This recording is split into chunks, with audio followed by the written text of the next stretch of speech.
Nada, de Jane Teller. Capítulo 8. En la sala de biología había 6 cosas dignas de contemplar. El esqueleto al que llamábamos señor Hansen, ese medio hombre al que se le podían extraer los órganos, el cartel con los órganos genitales y reproductores femeninos dibujados, un cráneo reseco y agrietado que llevaba el nombre de la mano llena de Hamlet, una Marta disecada y la serpiente sumergida en formol. De todas ellas, la serpiente era la más interesante.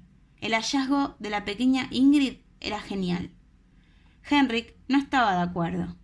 Más que nada porque la serpiente era una cobra que a su padre le había costado tiempo, muchísimas cartas y negociaciones para que formara parte de la colección de la escuela. Y también porque era asquerosa y te daban escalofríos por toda la espalda cada vez que la mirabas.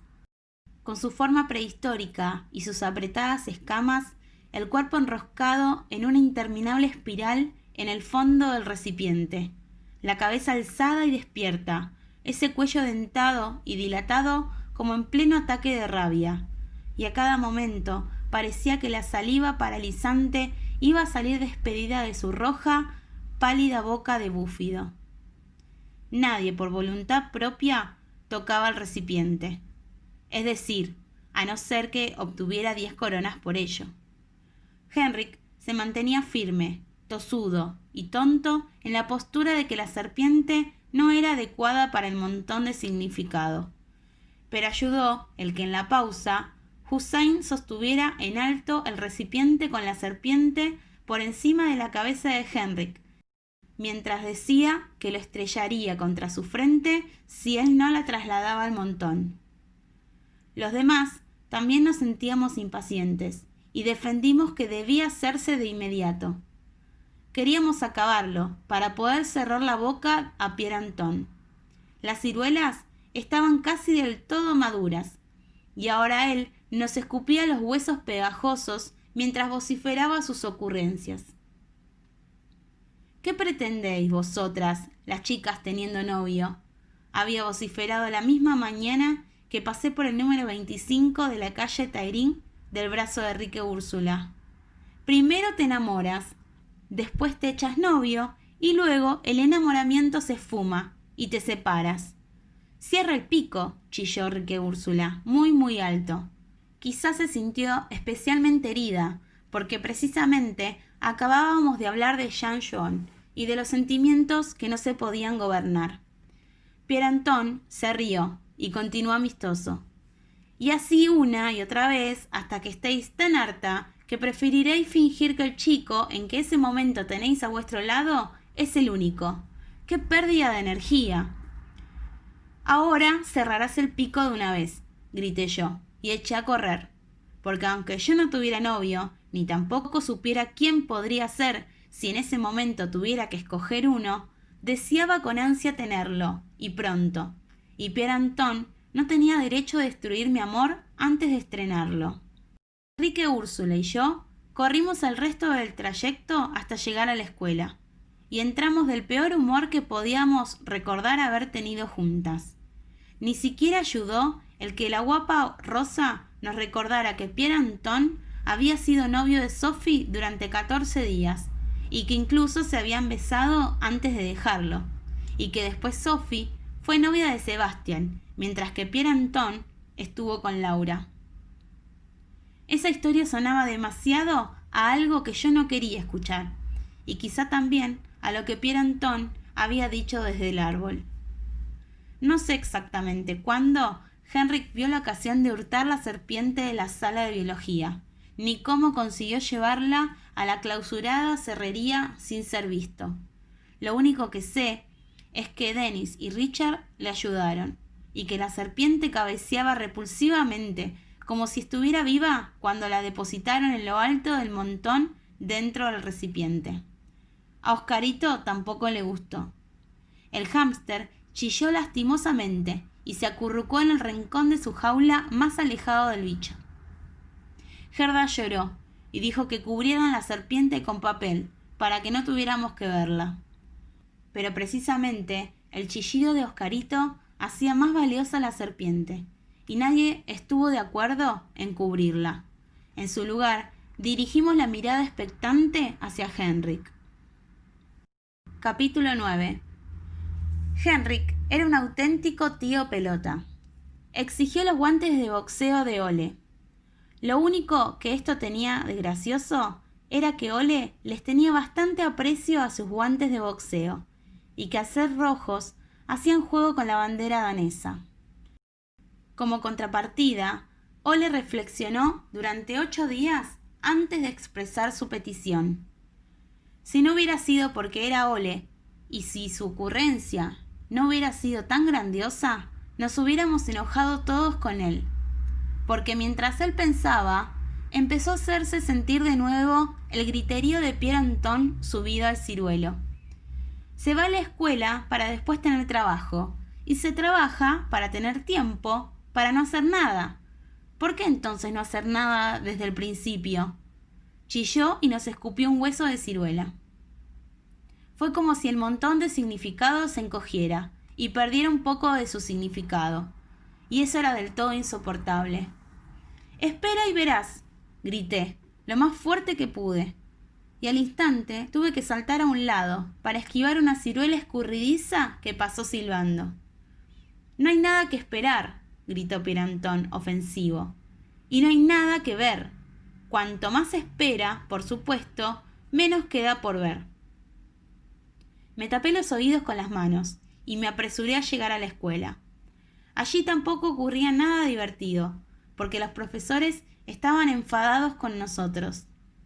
No cabía la menor duda de que las sospechas por la desaparición de la serpiente sumergida en formol habían recaído sobre nuestra clase. ¿Cómo podía haber sido Henrik tan tonto de hacerse con ella justo al terminar nuestra clase de biología? Tendríamos que quedarnos 1 hora más cada día al terminar las clases, hasta que dijéramos dónde estaba. Es decir, todos excepto Henrik, porque su padre estaba seguro de que no podía haber sido él. Henrik, tío Roña, pelota, el pelota de Henrik. ¿Cómo lo maldijimos, ansiando que llegara el día en que el montón estuviera acabado y Pierre Anton lo hubiera visto, para poder revelar la correcta encadenación de los hechos y que el pelota de Henrik tuviera su merecido? Mientras tanto, iba por ahí alardeando. Se pavoneaba, se deleitaba, se escurría. En todo caso, hasta que el gran Hans se encargó de él y le calentó cara y orejas, y él pidió clemencia, y la tuvo, porque su padre, entre tanto, había levantado el castigo. «El hermanito de Liz», dijo Ole, al fin, y fue como si una ráfaga de viento barriera la cerrería. Era por la tarde. Estábamos sentados al pie del montón de significado, y todos sabíamos lo que implicaban las palabras de Ole. El hermanito de Liz murió con solo 2 años, y estaba enterrado en la cuesta del cementerio. Lo que Ole había dicho suponía que teníamos que desenterrar el ataúd con el hermanito de Liz dentro, acarrearlo cuesta abajo y llevarlo todo el trayecto hasta la cerrería para depositarlo en el montón de significado. También implicaba que debía ocurrir por la noche, al amparo de la oscuridad, si no queríamos ser descubiertos. Miramos a Elise, quizá con la esperanza de que dijera algo que imposibilitara la acción. No dijo nada. Su hermanito había estado enfermo desde que nació, y durante todo ese tiempo sus padres no habían hecho otra cosa que cuidarlo, mientras Elise vagabundeaba por ahí, sacaba malas notas y se convertía en una mala compañía. Finalmente tuvo que irse a vivir con sus abuelos, hasta que murió su hermanito hacía medio año, y Elise había vuelto con sus padres. No creo que ella se pusiera realmente triste por la muerte de su hermanito. Tampoco creo que le entristeciera la idea de colocarlo en lo alto del montón de significado. Creo simplemente que Liz tenía más miedo de sus padres que de todos nosotros, y que por eso, después de estar callada mucho rato, dijo: «No podemos». «Por supuesto que sí», dijo Ole. «No, Esas cosas no se pueden hacer. Elise frunció el ceño. Da igual que se puedan hacer o no. Lo hacemos y ya está. Es una profanación, disparó el piadoso Kai, protestando más que Elise. Vamos a invocar la ira y el castigo de Dios, explicó. Los muertos deben descansar en paz. Paz, más paz, camposanto de paz. Las objeciones del piadoso Kai no sirvieron de nada. Tenemos que ser 6, dijo Ole infatigable. 4 para cavar por turnos y 2 para montar guardia. Nos miramos unos a otros. Nadie se apuntó voluntario. Lo echaremos a suertes, dijo Ole. Discutimos largo y tendido sobre cómo lo haríamos. Al fin nos pusimos de acuerdo en que lo echaríamos a suertes y que sacaríamos cada uno una carta de la baraja.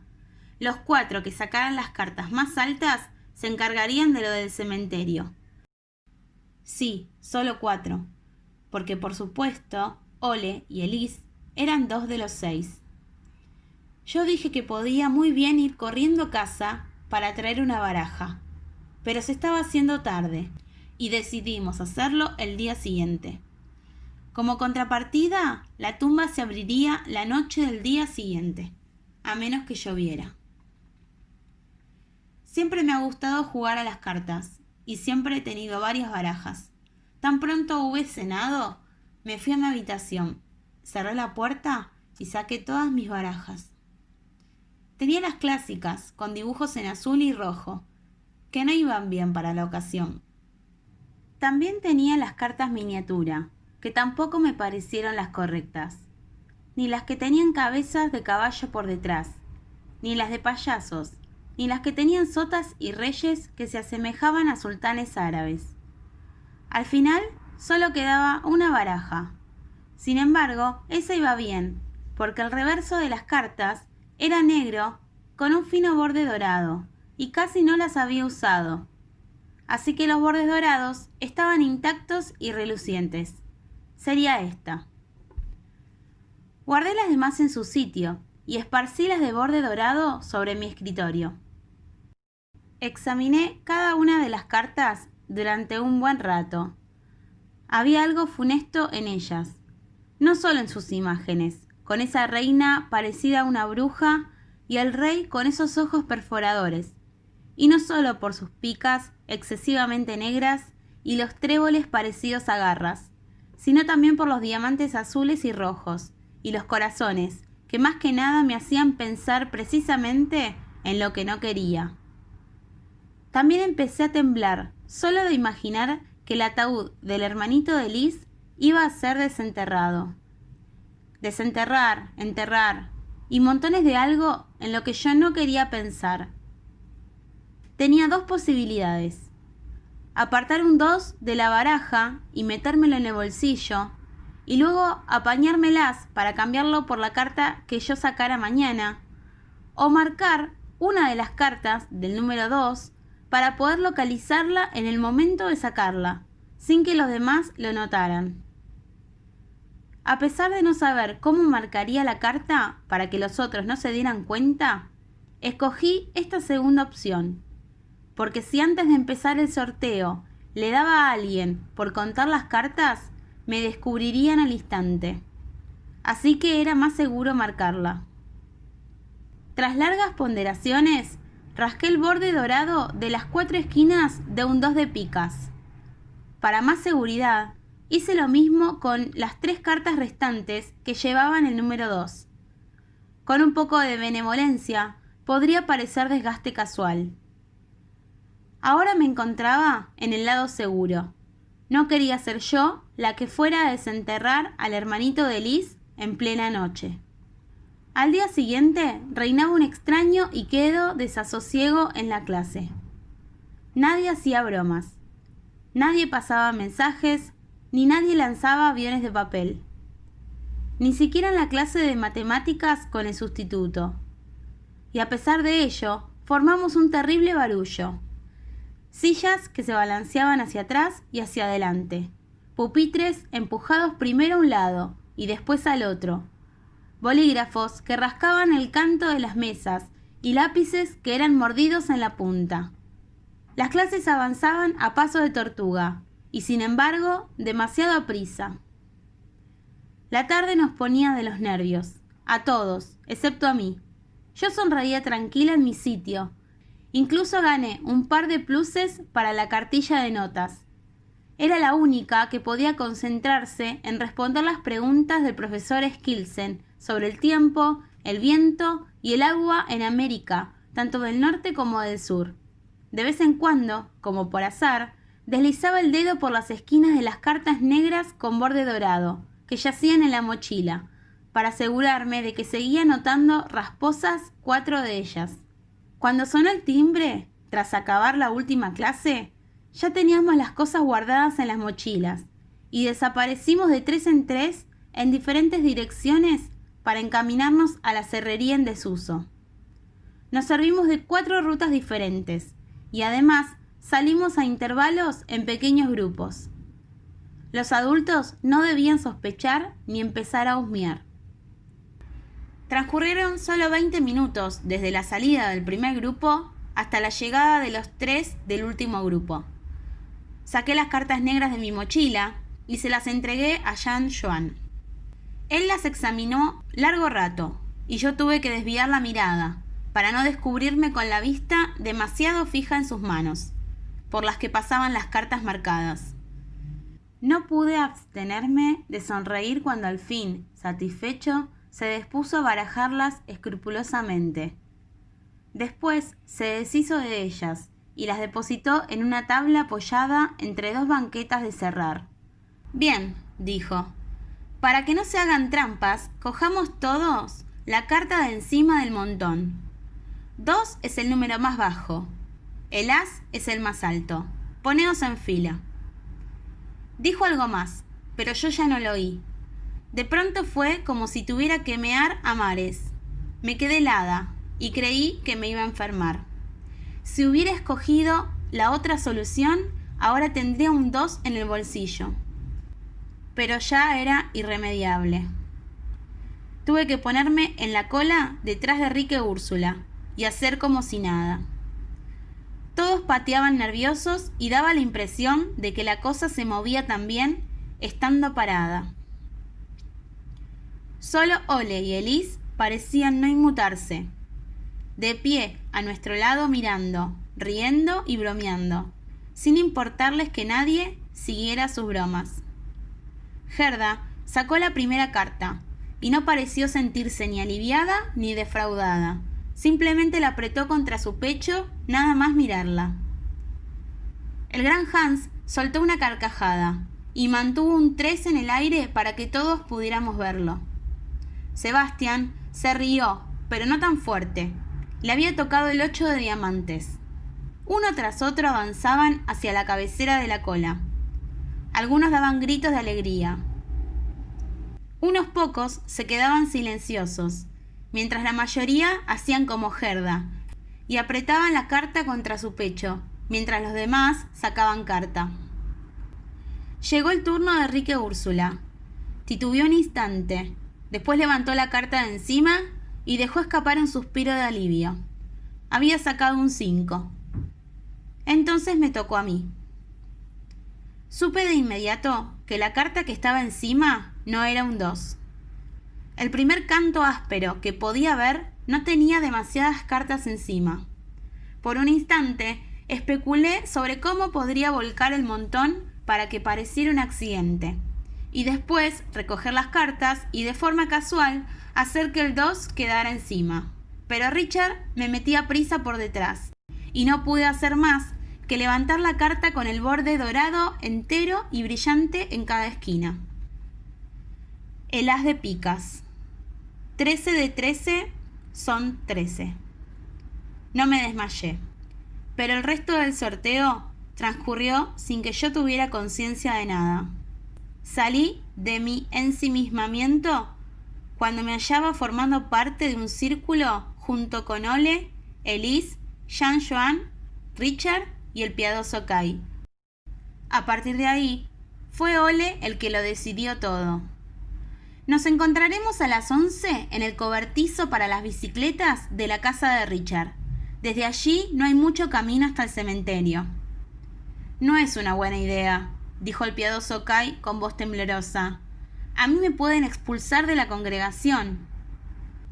A mí tampoco me parece una buena idea. Elise también estaba echándose para atrás. ¿No podrías dar con otra cosa? ¿Mi reloj, por ejemplo? Y estiró el brazo para que todos pudiéramos ver su reloj de pulsera rojo que su padre le había comprado aquella vez que se trasladó a vivir a casa de los abuelos. Ole meneó la cabeza. ¿Mi Dixman? Elise se metió la mano en el bolsillo de la chaqueta, donde sabíamos que escondía el milagro con el cual nadie de la clase podía competir. En realidad no creo que a Elise le entristeciera que desenterraríamos a su hermanito. Creo que tenía miedo de que sus padres lo descubrieran y la mandaran lejos para siempre. Porque cuando Ole le respondió que ni hablar, ella no insistió, solo dijo: tenemos que recordar con exactitud dónde están plantadas las flores, para poder colocarlas de nuevo en su lugar después. Ole ordenó a Jean Joan que trajera una pala consigo. La otra la podíamos tomar prestada del cobertizo de las herramientas de los padres de Richard. El piadoso Kai debía traer la carretilla de los periódicos, y Elise y yo una linterna cada una. Ole se encargaría de la escoba, para dejar el ataúd limpio de tierra.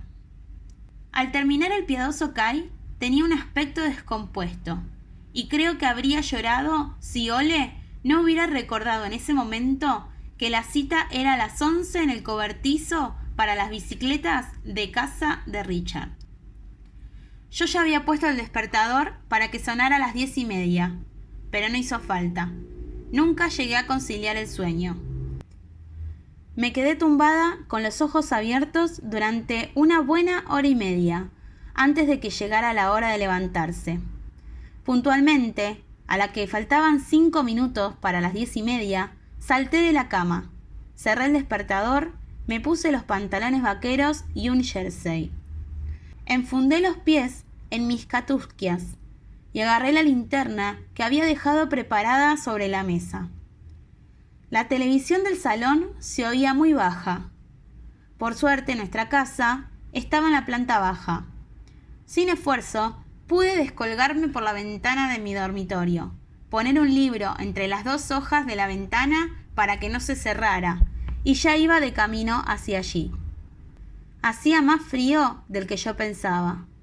Me estaba quedando helada, solo con mi liviano jersey, y tuve que sacudirme en los brazos para mantener el calor del cuerpo.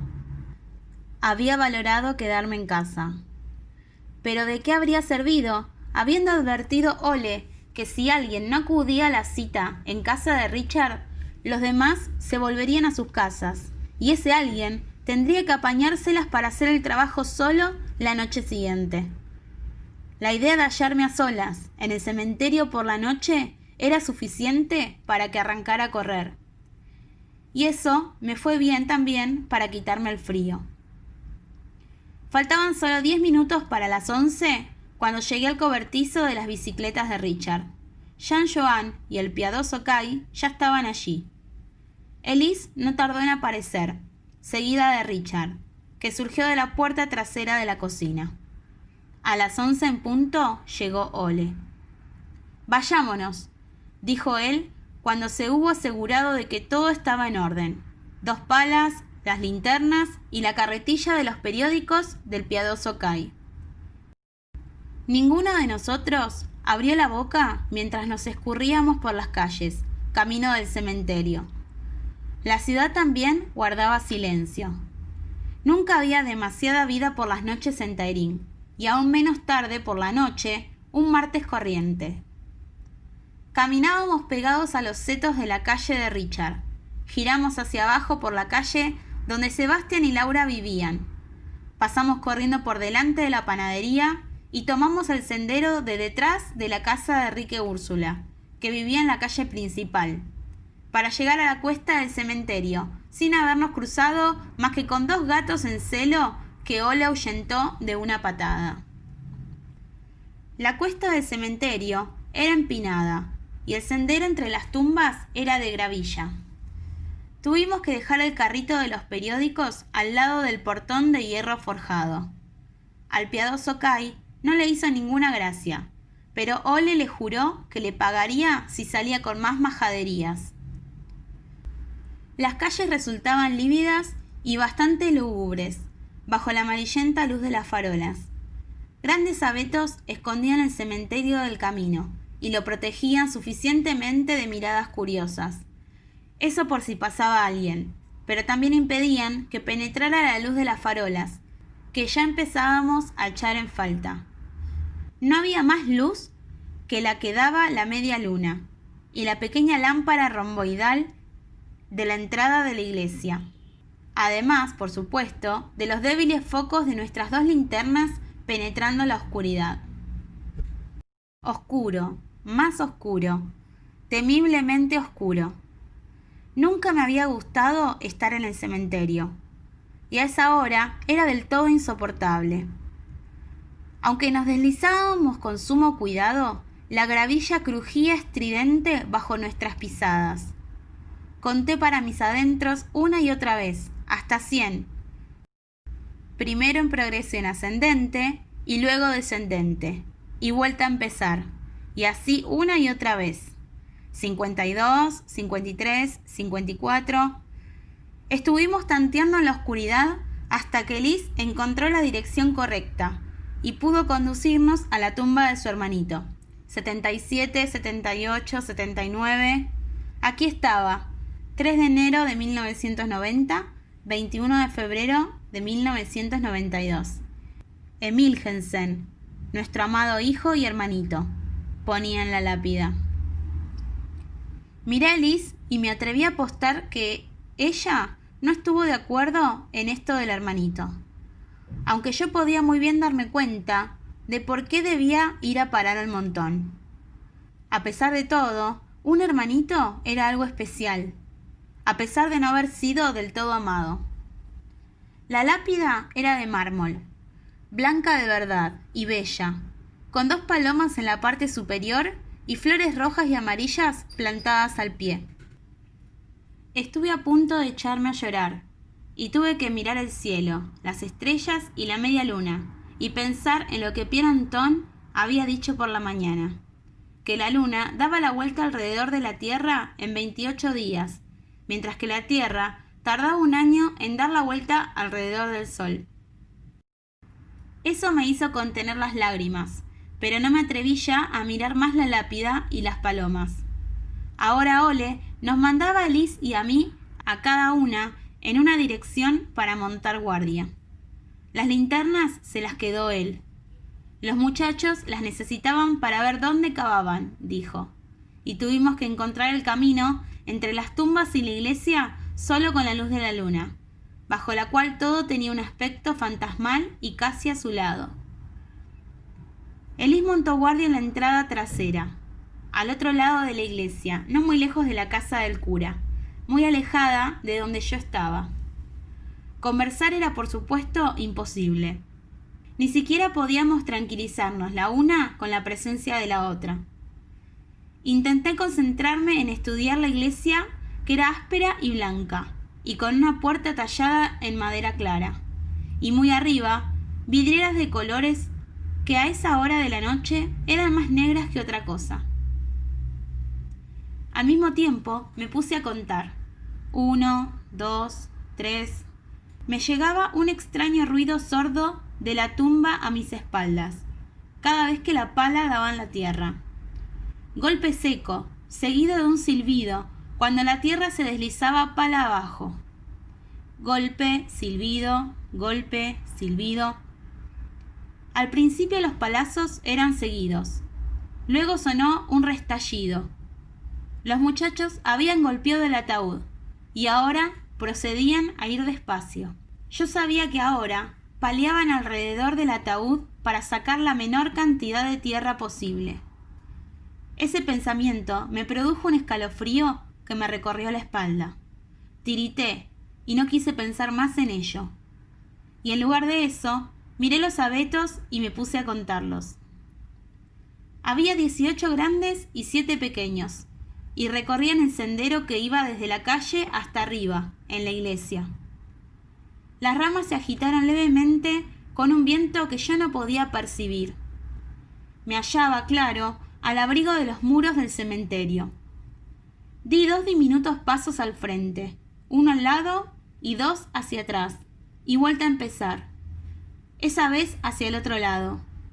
Y de nuevo, componiendo en mi mente una pequeña danza. 1, 2 al lado. 1, 2 hacia atrás. 1, 2 al lado. Me paré bruscamente. Había oído algo, como pasos en la gravilla.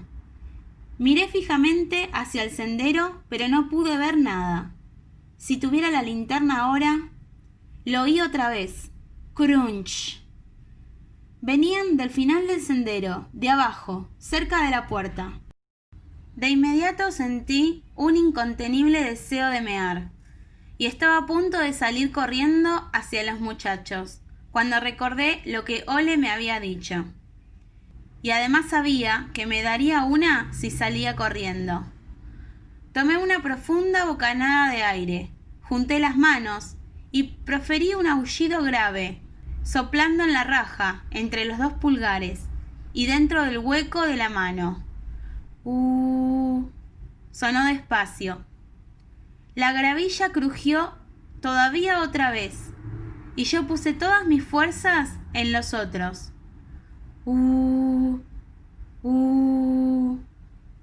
Y Ole ya estaba a mi lado. ¿Qué ocurre?, susurró. Yo estaba tan asustada que no acertaba a pronunciar palabra. Levanté el brazo y señalé el sendero. «Ven», dijo Ole. Y dado que yo tenía tanto miedo a no obedecerlo, como a ese o a eso que producía el ruido crepitante, lo seguí hasta detrás de los troncos de abeto, donde la oscuridad era más densa. Dimos unos pasos y nos detuvimos. Ole oteaba. Yo me quedé detrás de él, sin poder ver nada. Pero estaba claro que tampoco había nada que ver, porque Ole continuó avanzando sigilosamente. Nos movíamos muy despacio, para no hacer ningún ruido. Mi corazón latía, y los latidos resonaban en mis oídos, y sentí que pasaban horas mientras andábamos entre los troncos de abetos.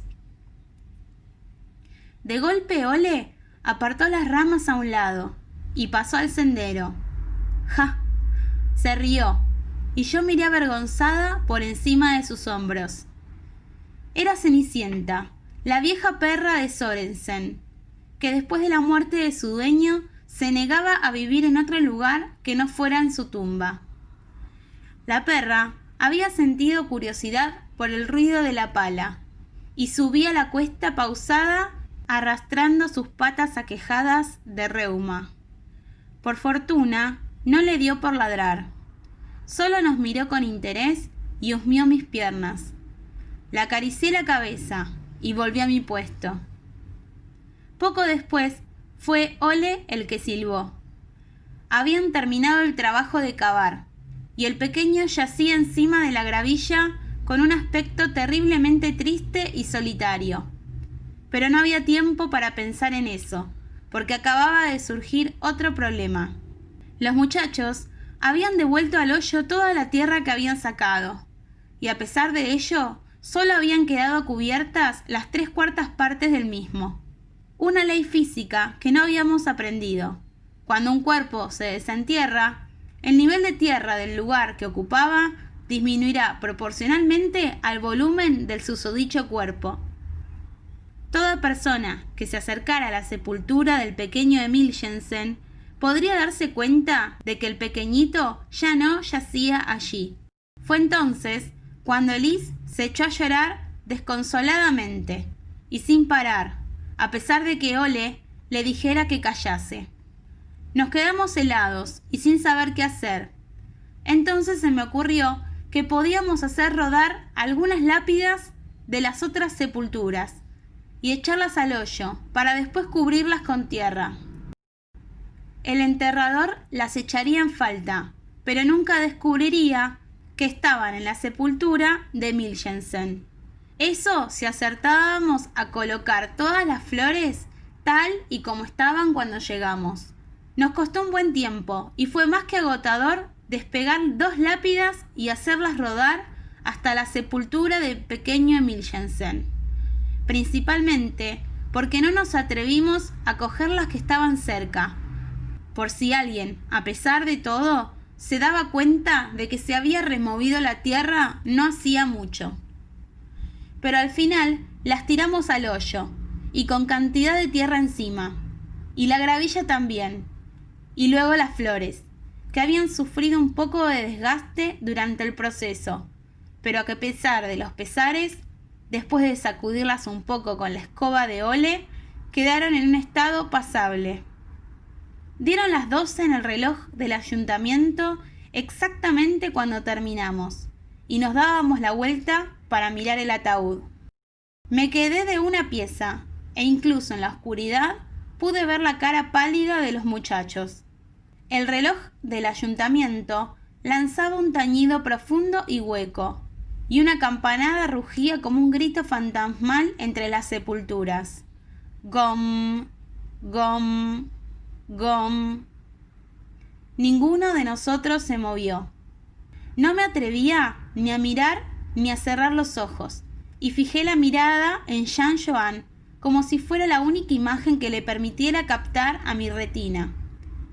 No conté las campanadas, pero pareció que eran mucho más de 12. Después de lo interminable que se hizo la última campanada, el silencio nos cubrió de nuevo. Nos miramos nerviosos los unos a los otros. Después, Jean Joan carraspeó y señaló el ataúd.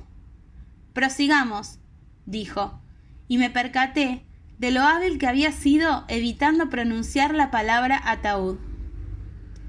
El ataúd debió de haber sido muy bonito, completamente blanco, cuando lo introdujeron en él al hermanito de Liz. Ahora lo blanco estaba hinchado de forma repulsiva y se resquebrajaba, y no quedaba ni rastro de lo bonito que había sido. Un gusano se arrastraba por un poco de tierra pegada en una esquina de la caja, y el piadoso Kai se negó a cogerla antes de que Ole le hubiera sacudido. Luego la alzaron entre los 4, Ole y el piadoso Kai por un lado, Richard y Jean Joan por el otro. Elise, que dejó de llorar cuando el reloj daba las 12, iba delante alumbrando con una de las linternas, y yo detrás con la otra. El ataúd era más pesado de lo que habían creído los chicos, y estos resoplaban y sudaban, pero Ole no los quería dejar descansar antes de haber bajado hasta la calle. A mí no me pareció mal. Yo no veía ninguna razón para permanecer en el cementerio más de lo estrictamente necesario. Tras de mí crujía la gravilla. Cenicienta, la perra de Sorensen, renqueaba lenta detrás nuestro, como si fuera la única con pena de todo el cortejo. Al principio nos resultaba muy agradable y nos hacía sentir casi un poco más valientes. Pero cuando llegamos a la calle, y ya con el ataúd en la carretilla de los periódicos y la perra que continuaba siguiéndonos, nos intranquilizamos un poco. No era conveniente que mañana por la mañana el enterrador descubriera que además de las 2 lápidas, también Cenicienta estaba ausente. Pero por el momento no había nada que hacer. Tan pronto como uno de nosotros volvía al cementerio con ella, daba la vuelta para seguirnos de nuevo. Después de intentarlo 4 veces nos rendimos y decidimos dejar que nos siguiera hasta que se cansara por sí misma y desistiera. No ocurrió, así que cuando llegamos a la cerrería e hicimos girar el código del candado para abrir la puerta, fue ella la primera que se coló dentro.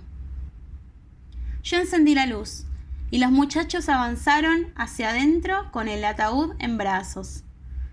A la luz del intenso neón, este dejó de ser tan horripilante. Se trata solo de un niño muerto, con madera a su alrededor, pensé, y miré el ataúd más pausadamente. ahora al pie del montón, porque era muy pesado para subirlo arriba de todo. Estábamos demasiado cansados para preocuparnos por Cenicienta, y por esa razón dejamos a la perra hacer eso. Perra. Suspiramos, cerramos y volvimos a prisa a la ciudad.